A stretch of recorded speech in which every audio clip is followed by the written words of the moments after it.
You lost your left leg in an accident. Was there a procedure involved in it, or Yeah, what there was was involved there? it was an amputation. It's called a Erdl procedure. That's the style. And was it above the knee or below the knee? Below the knee. Below the knee. And that was at the time of the accident, I imagine? That's right, yeah, within a day. Any other surgeries or procedures? Not that that's not more than enough. I just want to make sure I'm catching them. Let me think. Like I broke my arm pretty bad when I was like 13, but that's about all I can think of. Okay. And then I'm going to shift gears again and talk about family and specifically asking about medical history in the family. So mom, dad, brothers, sisters, kids, any illnesses that run. What I read was dad had an unusual neurological illness and died young in his 50s of what might have been PPMS. But there was no brain autopsy done, and so the family isn't quite sure. That's really just my diagnosis. I wouldn't stand on that at all. He had a drinking problem, although when he died there was no alcohol in his blood system. I understand. So we don't kind of know, but you have a suspicion that maybe there was something neurologic or something like a PPMS. All the things that he complained of, I really recognize them now. Sister has breast cancer. That's right. Any other autoimmune conditions in the family? My Sjogren's? My grandmother had rheumatoid arthritis. Your mom's mom or your dad's mom? My mom's mom.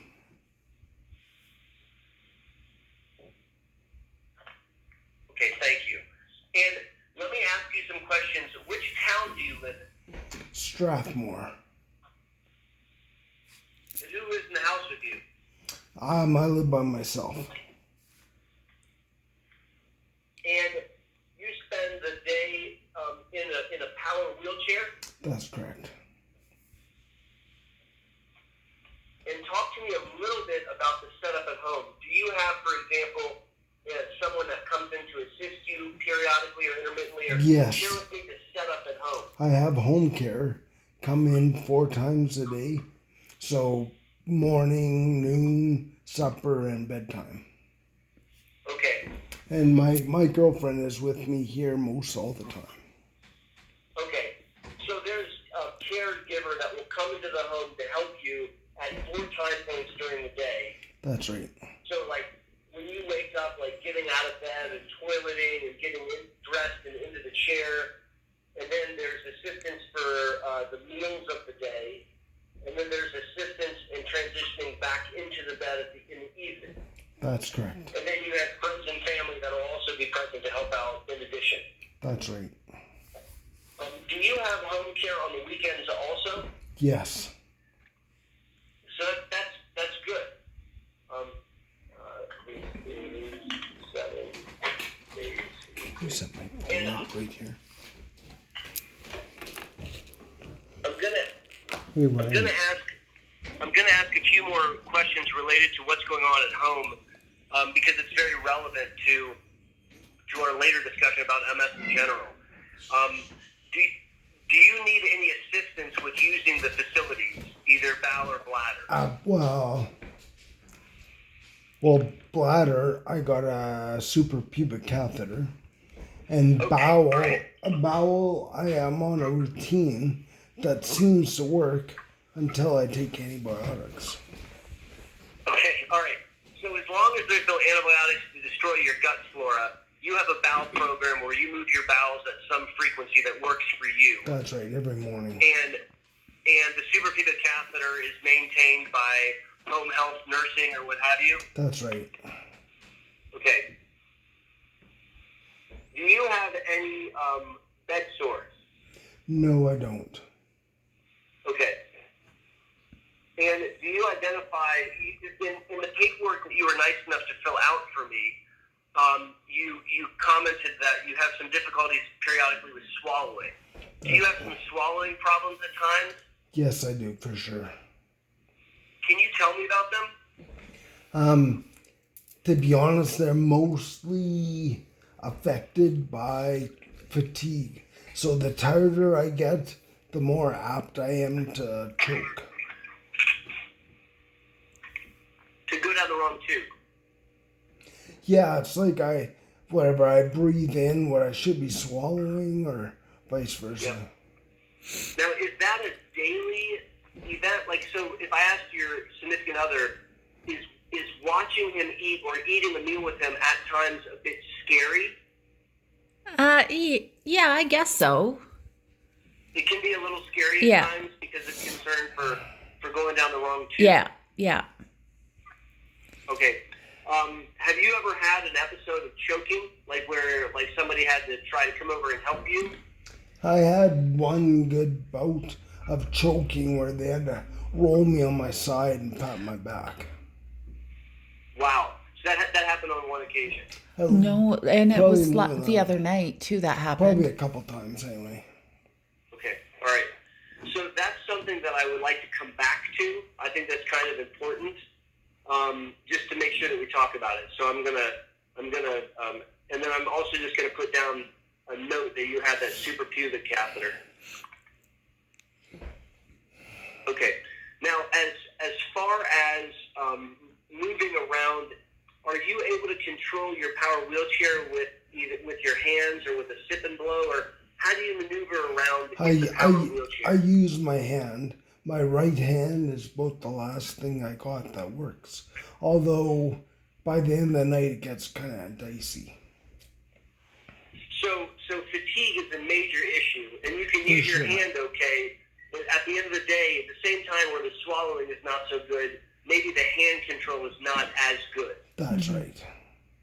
Okay, and let me just make some quick notes about what you're sharing with me so I don't have to ask you in a second again. So hold on one second. No problem. Oh, Ryan. Break down. Recording that? No. I'm recording it.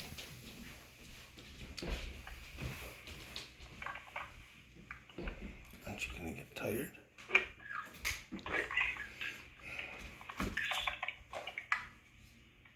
To control chair. Thanks. Sorry, I wish I could type faster. No All problem. right. So I appreciate you going through that stuff. Do you have frequent urinary tract infections, or is that an infrequent occurrence for you? Lately I have been. You have frequent ones? Yeah, lately I probably had, 4 in a row? Yeah, almost back to back. Wow. And tell me, what kind of doctors are working on that with you? Do you have a urologist that helps with that? Not really, no. Okay, all right.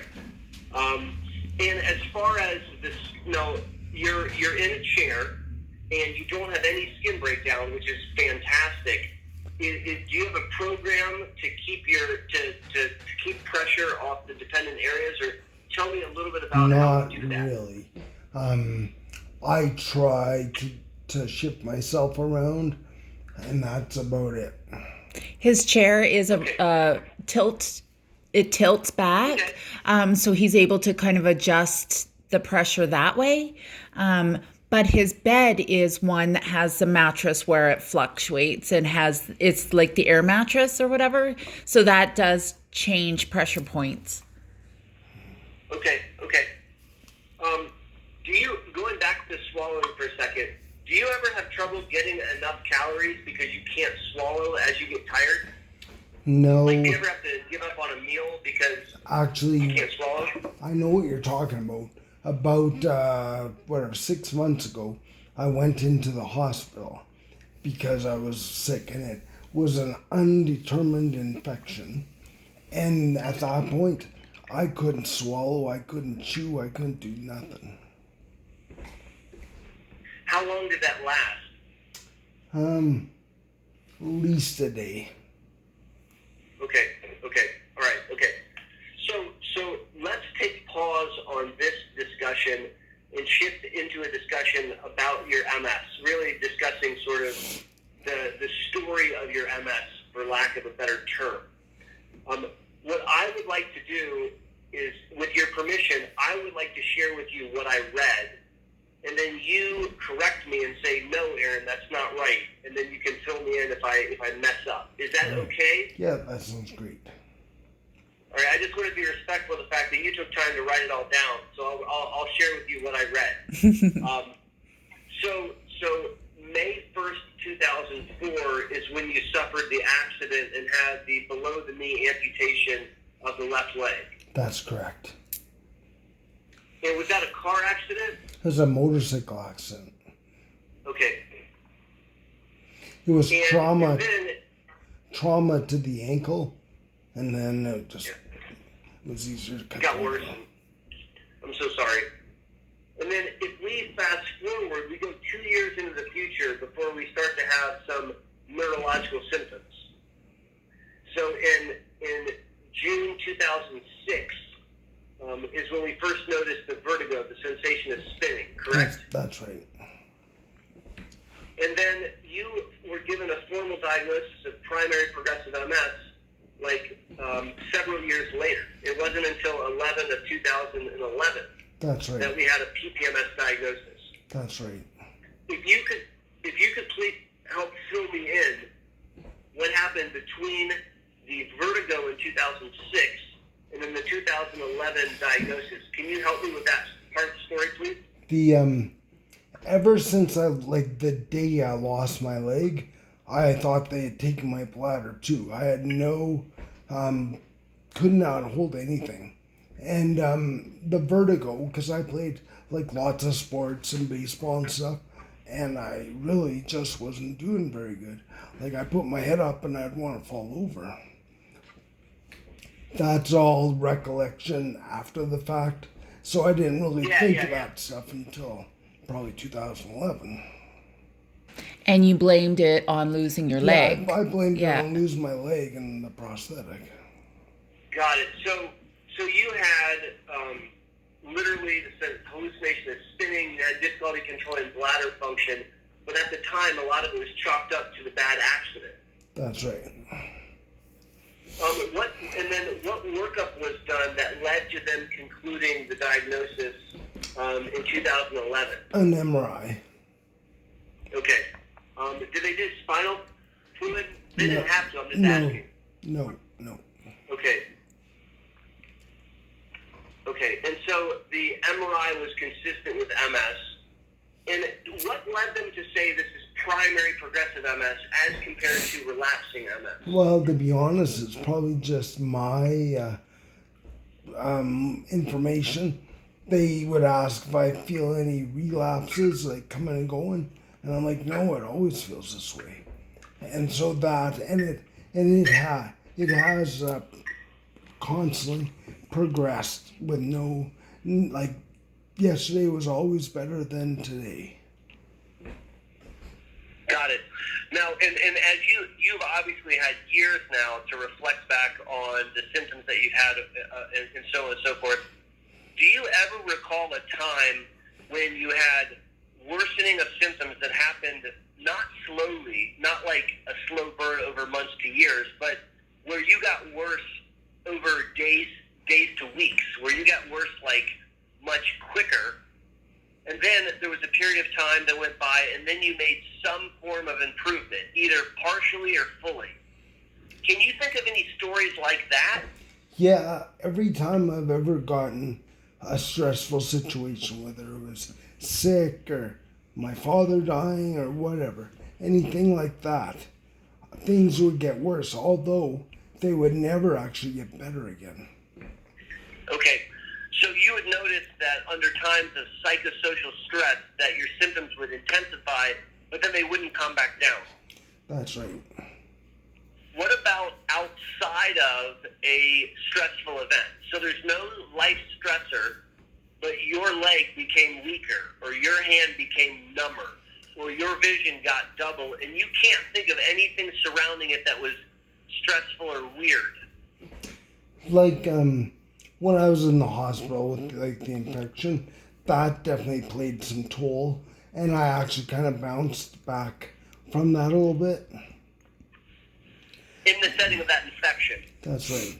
Other than that, no, I don't think so. And if we think back to circa 2006, I mean, way back, and I know that's like a long time ago, like, if you ask me what was going on in 2006, I might struggle to remember events. But to the best of our ability, do you recall any events back then where, in hindsight, you look back and say, that was kind of different. I got bad over a couple days, and it stayed that way for a couple weeks, and then it seemed to mellow off. Or is there anything early on which we would look back and think, oh, that's kind of like an attack? The answer may be no. I feel like we need to talk about it. I did have, like, about that era, I think. No, actually, like, back in 2006, I don't think I could really pinpoint anything. Okay. So there's no clear story of, on this day, this weird thing happened, and it got worse over a couple days, and then it stayed that way. The story is more of a slow decline where like, you kind of, if we mapped it out, it would be like a slow decline like this, not like a quick drop-off. Everything has been just like that. Like, no definitive start and stop date kind of thing.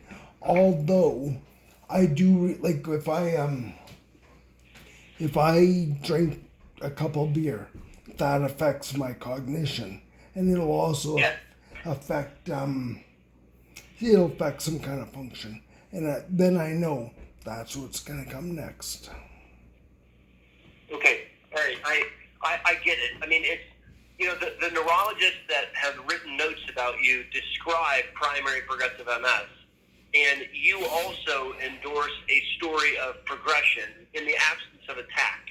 Right. And so, and as we rack our brains, we don't come back to anything in specific that makes us say, oh, this sounds like an attack.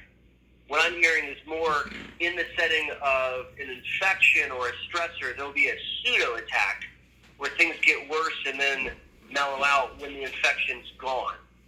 Is that correct? That is correct.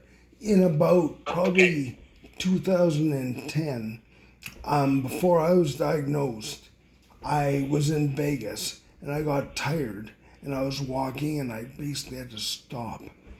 That happened. Then after I rested, I was okay. Okay, so there was some motor fatigue that you noticed. That's right. Back then. Okay. Loss. I'm just taking notes. Thank you. No problem. You want to drink more water? Okay. So if we go back to the story, you were given a diagnosis in late 2011. You started to use a cane or a walker, depending on the situation, in 2012. Yeah, I think about right, yeah. And you were tried on steroids. When you received steroids, did they have a temporary benefit or a long-term benefit? The only thing I can remember is I was bitchy. But other than that, I think nothing. Okay, we don't remember that you regained the function or that something seemed to mellow out, just that you had side effects. When, kind of jumping off track here, in 2014, I had a stem cell treatment. So I was pretty much in a wheelchair, but I could stand up to wall walk or whatever, right? Okay. After I had the stem cells done, and they give you a bout of steroids, right then I was bouncing around on 1 foot, shaving. Everything was fine. Like, it was. I thought I was fixed. But then. Yeah, and then a couple days later, nothing. Okay, so 2014, you were already needing a chair to help you with moving around. Yeah, for sure. And you went to Moscow, you had a stem cell transplant. Now, did they use your own stem cells or did they use someone else's stem cells? No, they used my stem cells. Okay, all right. And you had the stem cell transplant in 2014. And did you you had a couple days where things were a bit better, maybe in the setting of like super high dose steroids or what have you. Yeah, And then after that, not so much. that's correct. Did you notice, have you noticed any change in the trajectory of your disease since the stem cell transplant, or not so much? No, not at all. Okay, all right. Let me just make a note.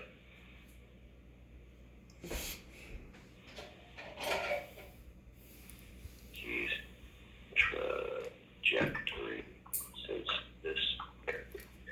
And then in 2013, you used a condom catheter. That's right. Yep. When did you get a suprapubic catheter? Do you recall? Yeah, it was like April? In April. April this year. Just recently you got it. That's right. Yep. Yeah. Okay. Let me make a quick note of that. Okay. So going back to the story, you started to use a power wheelchair in 16. So in 14 you were using a chair, but in 16 you needed a power wheelchair. That sounds right. Yes. Yeah, because of your left arm. Because his left arm, he lost use of that, so he could no longer wheel himself around, so he needed power. Okay. Because left arm became too weak. Okay, thank you for the clarifying. That helps me understand. Really good at going in circles. And then we have some scary stuff this year with pulmonary emboli. That's right. So you have a pulmonary embolus. It's in the left lung. You spend some time in the hospital. They then do a follow-up a couple months later. That's this month. And they see that the first one's gone, but now you have one on the other side. That's right. And so they start you on a blood thinner. That's correct. Okay. And then you have new MRI scans that were done just this month. That's And right. to my read, compared to 15, I don't see new stuff. Right. And it looks like the radiologist also felt like there wasn't any clear new things. That's correct. Okay. Stable versus 2015. Okay, all right.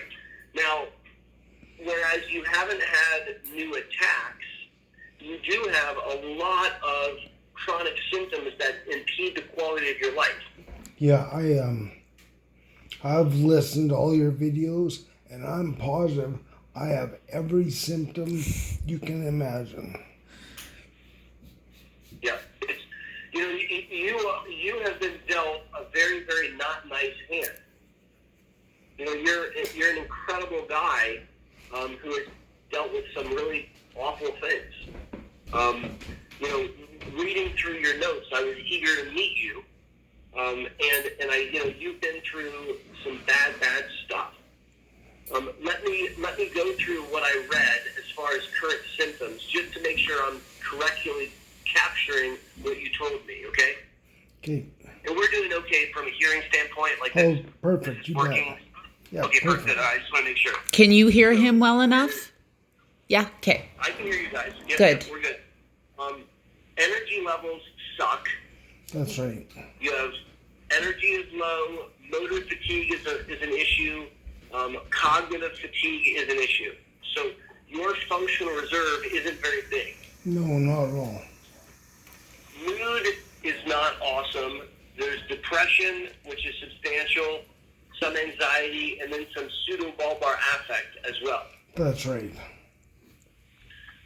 The pain is quite a major thing.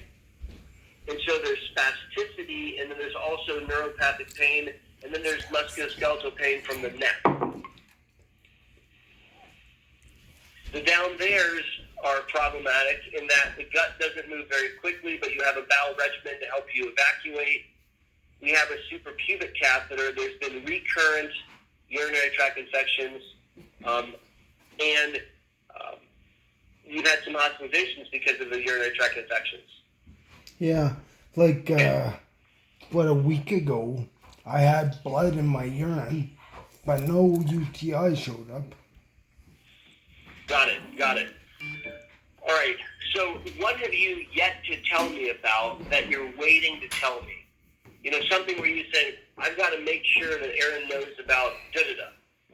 Well, I'm not sure if this is the time, but like I was diagnosed in 2011.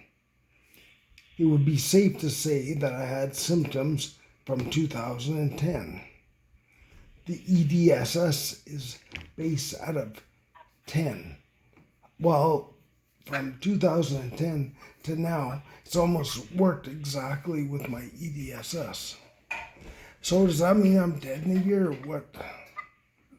Like, is that something? It does not mean that you're dead in a year. So let me see if I can address that. Well, let me show you something on the internet. I've got to pull it up, and then I'll spin my camera around and show it to you, if that's okay. For sure. Let's see here. Multiple sclerosis. This? Score. All right, bear with me while I pull this thing up.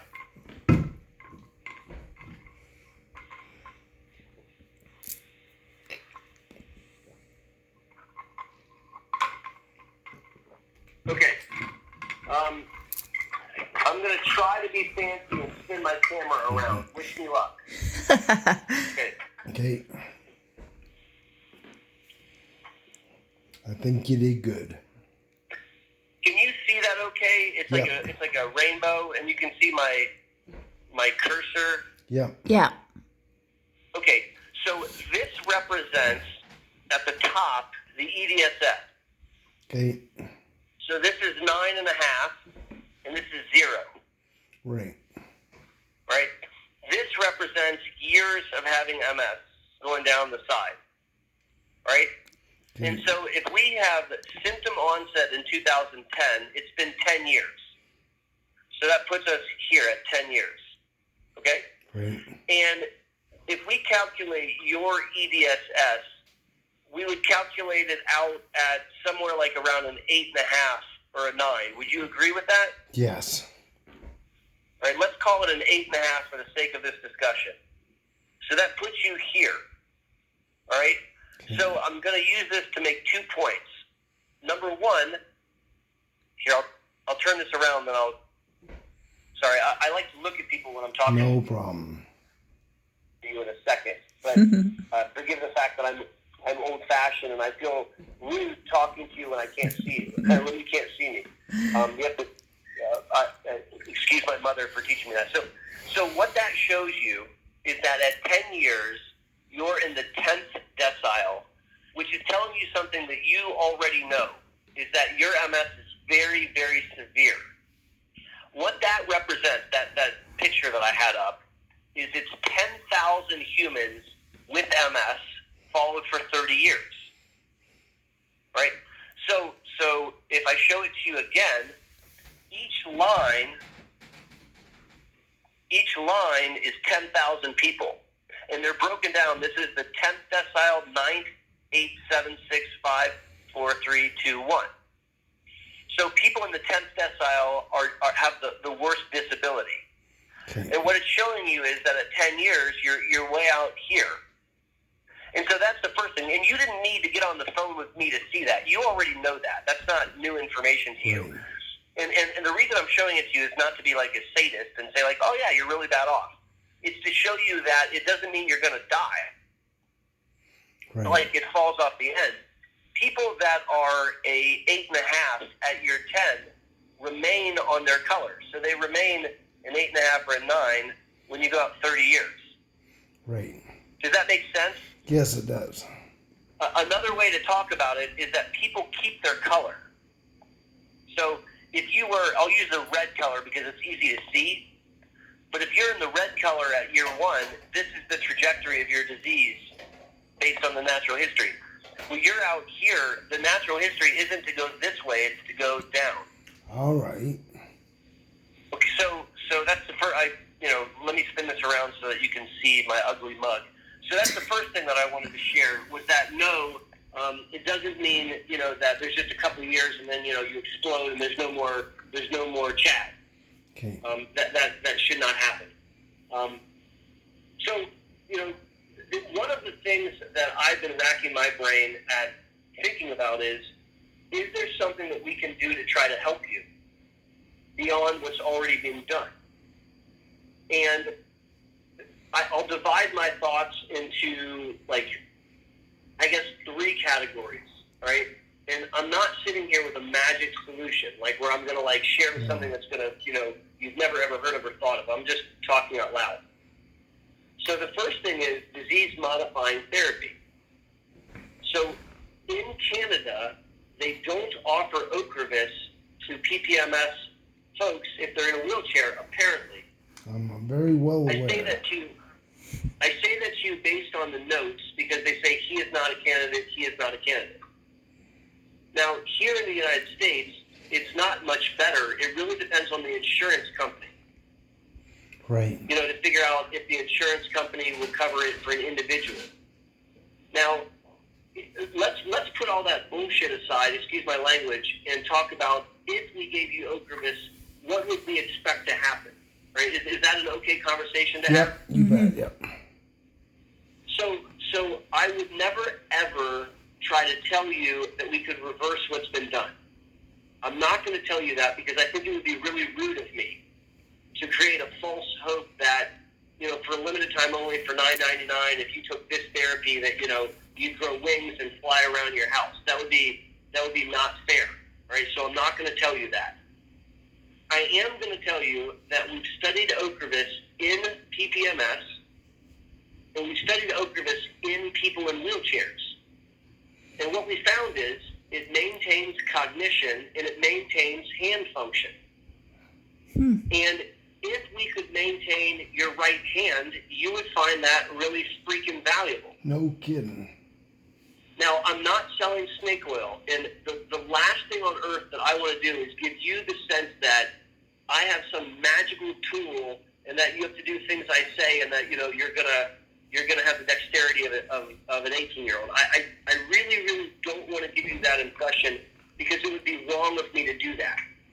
Right. I do, however, want to think openly about if you took Ocrevus, might it help maintain function? And it might. Now, have you talked to your doctors back home about Ocrevus, or is it just a no is the answer discussion? Basically, yeah. Anytime I brought it up, it's like, sorry, you're too far gone. Mm-hmm. So say it again. I said every time I brought it up, they say, sorry, you're too far gone. Well, and I think that you're, quote, too far gone, end quote, to walk. But you're not too far gone to think, eat, swallow, and use your hand. Right. Now, the problem is that most neurologists don't agree with me. That's the problem. But I'm not basing that off an opinion. I'm basing that off of data. Right.